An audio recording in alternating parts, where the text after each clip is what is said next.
कृष्ण का नाम आए और रासलीला की चर्चा ना हो, ऐसा कभी हुआ है? हो भी क्यों ना, कृष्ण के बिना गोपियों संग रासलीला आखिर करेगा कौन? सिर्फ रासलीला कहने भर से लोगों के दिमाग में नाच गाना उमड़ने लगता है, क्योंकि लोगों के दिमाग में यही भरा हुआ है। लोग असल रासलीला से अनजान जो हैं, और अनजान तो रहेंगे ही, लोगों को असल सच्चाई तक जाने कब दिया जाता है।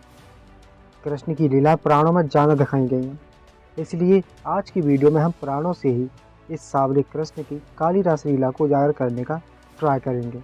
इसलिए वीडियो को अंत तक जरूर देखें, और जिसने भी चैनल को सब्सक्राइब नहीं किया वो चैनल को सब्सक्राइब जरूर करें।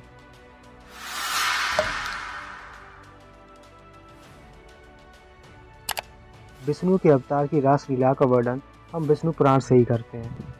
वे गोपियाँ अपने पति, पिता और भाइयों के रोकने पर भी नहीं रुकती थी। रोज रात्रि को वे रति विषय भोग की इच्छा रखने वाली कृष्ण के साथ रमण भोग किया करती थी। कृष्ण भी अपनी किशोर अवस्था का मान करते हुए रात्रि के समय उनके साथ रमण किया करते थे। अब कृष्ण गोपियों के साथ किस तरह से रमण किया करते थे वो भी देख लीजिए। कृष्ण कभी उनका शरीर अपने हाथों से स्पर्श करते थे, कभी प्रेम भरी तिरछी चितवन से उनकी ओर देखते थे, कभी मस्त होकर उनसे खुलकर हास विलास मजाक करते थे। जिस प्रकार बालक तन्मय होकर अपनी परछाई से खेलता है, वैसे ही मस्त होकर कृष्ण ने उन ब्रज सुंदरियों के साथ रमण, कार्य क्रीड़ा, काम क्रीड़ा, विषय भोग किया। आगे भी देखिए। कृष्ण के रास की काम क्रीड़ा देखकर देवताओं की पत्नियां कामोदित हो गईं। कामदेव की उग्र इच्छा पैदा हो जाने से उनके शरीर कामरस से अर्धित अर्थात गीले हो गए। चंद्रमा, तारों और ग्रहों के साथ चकित रह गए। कृष्ण ने जितनी गोपियां थीं उतने ही रूप रखकर उनके साथ रमण किया। जब रति रमण करने से वे सब बहुत थक गई, तो कृष्ण जी ने अपने कोमल हाथों से इन प्रेमिकाओं के मुंह पहुँचे। यहाँ पर एक शब्द बार बार आ रहा है, रमण। अगर आप गूगल करोगे तो आपको अपने आप ही पता चल जाएगा कि रमण का अर्थ संभोग करना, सेक्स करना होता है। भागवत पुराण की तो हद देखिए। कृष्ण ने जमुना के कपूर के समान चमकीले बालू के तट पर गोपियों के साथ प्रवेश किया। चलो ठीक है, प्रवेश तक तो ठीक है। वहाँ कृष्ण ने गोपियों के साथ रमण किया। बाहें फैलाना, आलिंगन करना, गोपियों के हाथ दबाना, उनकी चोटी पकड़ना, चलो ये भी ठीक है। जांघों पर हाथ फेरना, लहंगे का नारा खींचना, स्तन पकड़ना, मजाक करना, नाखूनों से उनके अंगों को नोच नोच कर जख्मी करना, विनोदपूर्ण चितवन से देखना और मुस्कुराना, तथा इन क्रियाओं के द्वारा नवयौवना गोपियों में कामदेव को खूब जागृत करके उनके साथ कृष्ण ने रात में रमण विषय भोग किया। देख रहे हो, कामदेव को जागृत करने की आड़ में रासलीला के नाम पर बढ़िया विषय भोग किया जा रहा है। ये तो कुछ भी नहीं है। जब गोपियां थक जाती हैं तो कृष्ण उनकी थकावट को दूर कैसे करते हैं ये भी जान लो। कोई गोपी अपने नुपुर और घुंघरुओं को झनकारती हुई नाच और गा रही थी, बहुत थक गई। तब उसने अपने ही बगल में खड़े श्याम सुंदर कृष्ण के शीतल कर कमलों को अपने स्तनों पर रख लिया, अर्थात छातियां मसकवा कर थकावट मिटा डाली। हिंदू धर्म में कृष्ण को विष्णु का अवतार माना गया है। हिंदू धर्म की मान्यता है कि जब जब दुनिया पर पाप बढ़ता है, धर्म की हानि होती है, तब तब धर्म की स्थापना करने के लिए विष्णु धरती पर अवतार लेते हैं। लेकिन यहाँ तो लग रहा है कि विष्णु ने कुछ और ही काम करने के लिए अवतार लिया है। हाँ, मुझे पता है आपको यकीन नहीं हो रहा होगा। मुझे नहीं लगता कि हिंदू धर्म में जैसी मान्यता है उस हिसाब से विष्णु ने कृष्ण का अवतार लिया होगा, क्योंकि इनका शिव पुराण तो कुछ और ही कहता है। भगवान विष्णु राक्षसों को मारकर उनकी स्त्रियों को पाताल में ले गया तथा उनके साथ क्रीड़ा करता व मजे मारता रहा। त्रेता युग में राम ने जन्म लेकर जानकी से विवाह किया, किंतु स्त्रियों के विलास से तृप्त नहीं हुआ और वन में जाने के कारण गर्भाधान भी यथेष्ट नहीं कर सका। इसलिए कलयुग के आरंभ में कृष्ण अवतार धारण किया और बालकपन में गोपियों से क्रीड़ा करके 10 लाख लड़के पैदा कर डाले। तब वे स्त्री भोगों से तृप्त नहीं हुए, तो युवावस्था में रुक्मणी से शादी करके प्रद्युम्न आदि संतानें पैदा की। तब भी तृप्त न हुए तो प्रज्ञ ज्योतिष के राजा नरक को मारकर 16,000 औरत लाए और उनसे भोग करके 90,000 लड़के पैदा कर डाले। फिर भी तृप्ति नहीं हुई तो राधा नाम की औरत को पकड़ लाए। इतना स्त्री भोगों को भोगने पर भी भगवान नित्य ही नारियों के लंपट हैं। अब यहाँ पर शिव पुराण के अनुसार विष्णु के अवतार कृष्ण केवल बहुत औरतों से व्यभिचार करने के लिए ही अवतार लिए थे। ठीक है, गोपियों से रात में क्रीड़ा करना, उनकी छातियाँ मरोड़ना, उनके लहंगों के नाड़े खोलना, उनमें कामदेव को जागृत करके उनके साथ भोग विलास करना और उनसे 90,000 लड़की पैदा करना, इसका क्या मतलब हुआ? क्या इसी को कहते हैं धर्म को बचाना?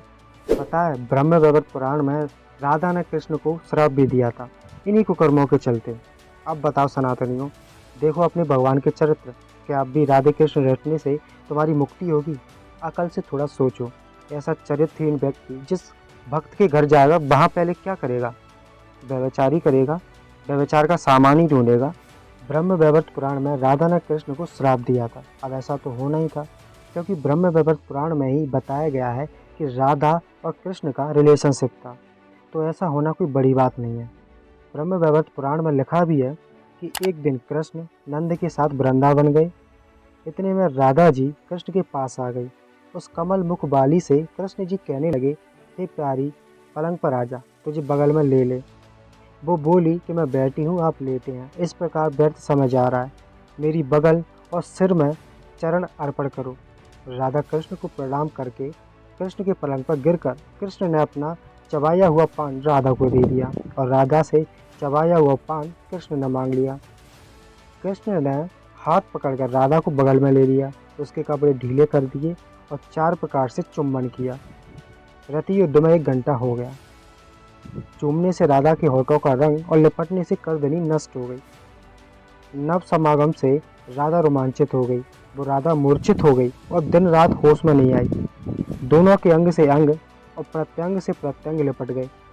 काम शास्त्र के जानने वाले विशेषज्ञ कृष्ण ने 8 प्रकार से यूं भोग किया। फिर राधा से लिपट कर उस टेढ़ी नजर वाली मुस्कुराती हुई नाखून और दांतों से जख्मी कर दिया। काम युद्ध की समाप्ति पर वह तिरछी नजर वाली राधा मुस्कुराने लगी। वो राधा रात को हमेशा कृष्ण के साथ भोग किया करती थी। हम सबको पता है कि कृष्ण के साथ राधा का नाम हमेशा लिया जाता है, लेकिन बहुत कम ही लोग जानते होंगे कुब्जा के बारे में।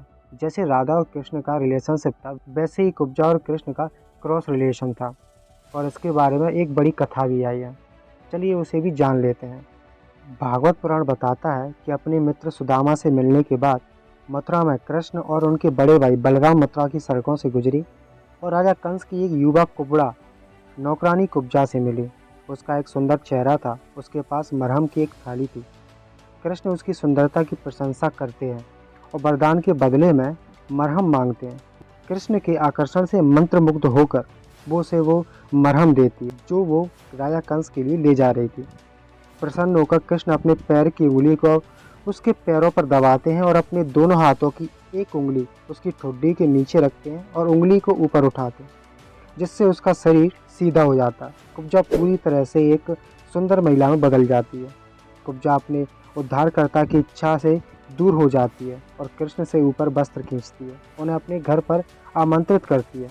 हालांकि कृष्ण विनम्रता से मना कर देते हैं और उसकी यात्रा के उद्देश्य को पूरा करने के बाद उसके घर लौटने का वादा करते हैं। भागवत पुराण में कंस का वध करने के बाद कृष्ण ने वादे के अनुसार उद्धव के साथ कुब्जा के घर का दौरा किया। कुब्जा अपने साथियों के साथ कृष्ण की पूजा करती है और उन्हें सम्मान का आसन प्रदान करती है। जैसे ही कुब्जा ने कृष्ण के लिए खुद को तैयार किया, कृष्ण ने खुद को आंतरिक कक्षों में कुब्जा के बिस्तर पर आराम से सुला दिया। जैसे ही वो शर्माती हुई कृष्ण के पास पहुंची, उन्होंने उसे बिस्तर पर खींच लिया और अपने वादे को पूरा करते हुए रिश्ते को पूरा किया। उन्हें गले लगाने से कुब्जा की मनोकामना तो पूरी हो गई है। वो कृष्ण से कुछ समय के लिए उनके साथ रहने का अनुरोध करती है। हालांकि कृष्ण उद्धव के निवास के लिए चले गए, ये वादा करते हुए कि वो उनकी इच्छाओं को फिर से पूरा करेंगे। ब्रह्म वैवर्त पुराण में कुब्जा शूर्पणखा का पुनर्जन्म है, एक राक्षसी जिसने राम कृष्ण के पृथ्वी पर पिछले जन्म के लिए संघर्ष किया था। शूर्पणखा की तपस्या का फल कुब्जा के रूप में उसके जन्म से मिलता है। जब राम के साथ एक होने की उसकी इच्छा पूरी हो जाती है। ये जो भी रासलीला मैंने इस वीडियो में कवर की है, वो तो मैंने ब्रीफ में समझाया। अगर आप चाहते हैं कि मैं कृष्ण की रासलीला को अच्छे से डिस्क्रिप्शन में आपके सामने पेश करूं, तो आप वीडियो के कमेंट में जाकर ज़रूर लिखें।